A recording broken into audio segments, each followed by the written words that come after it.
सेवाज्येष्ठ शिक्षक पदोन्नती आणि टी या संदर्भात नागपूर उच्च न्यायालयाने एक सुनावणी दिलेली आहे. ती सुनावणी 30 मे 2026ला सुनावणी दिलेली आहे. पदोन्नती संदर्भात हे सर्व इंग्रजीत आहे. हे कोर्ट आदेश आहे. याचाच अर्थ मी तुम्हाला मराठीत व्यवस्थित समजून सांगतो.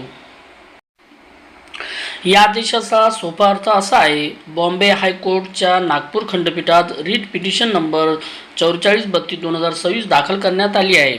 न्यायालयाने संबंधित प्रतिवादींना नोटीस जारी केली असून पुढील सुनावणी 10 जून 2026 रोजी ठेवली आहे. याचिकाकर्त्यांच्या वकिलांनी न्यायालयाला सांगितले की पदोन्नती म्हणजे प्रमोशन संदर्भात हाच मुद्दा आधीपासून रीट पिटिशन नंबर 3700/2026 व इतर संबंधित याचिकांमध्ये प्रलंबित आहे. त्या प्रकरणात न्यायालयाने 5 मे 2026 रोजी अंतरिम आदेश देऊन जिल्हा परिषदेला पदोन्नती प्रक्रिया सुरू न करण्याचे निर्देश दिले होते. त्यामुळे न्यायालयाने आता जिल्हा परिषद बुलढाणा यांना या प्रकरणाचा अंतिम निर्णय होईपर्यंत पदोन्नती प्रक्रिया सुरू करू नये असा आदेश दिला आहे. म्हणजे थोडक्यात स्टे आलेला आहे पदोन्नती प्रक्रियेवर बुलढाणा जिल्हा परिषदला. तसेच ही याचिका आणि रीट पिटिशन नंबर 3700/2026 व इतर संबंधित याचिका एकत्र 10 जून 2026 रोजी पुढील विचारासाठी ठेवण्यात आल्या आहेत. थोडक्यात सध्या न्यायालयाने बुलढाणा जिल्हा परिषदेला शिक्षक कर्मचाऱ्यांच्या पदोन्नतीची प्रक्रिया पुढे नेण्यास तात्पुरती मनाई केली आहे. अंतिम निर्णय होईपर्यंत पदोन्नती प्रक्रिया थांबवण्यात आली आहे. सिनियर शिक्षकांना नागपूर खंडपीठाचा दिलासा. बघा, यामुळे काय होणार आहे तर सिनियर जे शिक्षक बांधव आहेत त्यांना नागपूर खंडपीठाचा दिलासा दिला गेला आहे.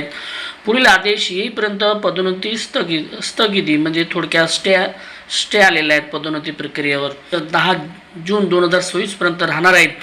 महाराष्ट्र टी सीटेट उत्तीर्ण सिनियर शिक्षक लढ्यातील बुलढाण्याचे शिलेदार यांनी जिल्हा प्रशासनाने प्रसिद्ध केलेल्या यादीवर आक्षेप घेत उच्च न्यायालयाच्या नागपूर खंडपीठात धाव घेतली होती आणि याचिकाकर्त्यांनी बाजू सक्षम असल्याने माननीय उच्च न्यायालयाने जिल्हा प्रशासनाने प्रसिद्ध केलेल्या यादीस स्थगिती देत 10 जून 2026 रोजी प्रशासनास म्हणणे मांडण्यात निर्देश दिले आहेत.